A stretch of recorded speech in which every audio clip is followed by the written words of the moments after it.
Ci vuole una ratio per leggere un decreto.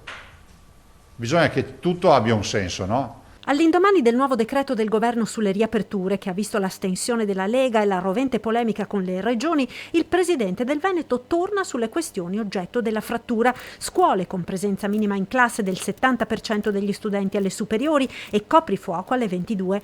Zaia, definendo sacrosanta e giusta la posizione della Lega, chiede al governo che vengano rivalutate le linee guida presentate dalle regioni. Ci sia modo assolutamente di affrontare una revisione.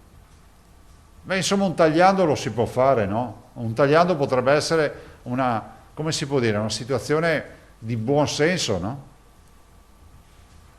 E diciamo che tutti possono cambiare idea. Una revisione del decreto è quello che Zaia chiede al governo a partire dal coprifuoco alle 22 che rischia di azzoppare la ripresa del turismo. Noi mettiamo a rischio la nostra stagione turistica e non esiste, non esiste. Per come vi ho detto ieri, il cliente ci mette una vita a fartelo e un secondo a perderlo. Zaia auspica che il premier Draghi riprenda in mano il dossier sulle riaperture elaborato dalle regioni, condiviso con comuni e province al di là delle appartenenze politiche. Io lascerei alla politica discutere questo, noi guardiamo in faccia la realtà, le istanze delle regioni non sono state colte, punto, che hanno colore politico variegato, da destra a sinistra.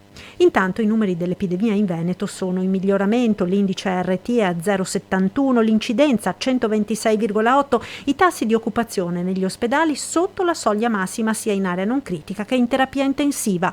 Quindi noi siamo di fatto, a meno che non cada un meteorite, siamo in zona gialla. Domani l'ufficialità, ma già i numeri di oggi danno per certe in Veneto le riaperture da lunedì.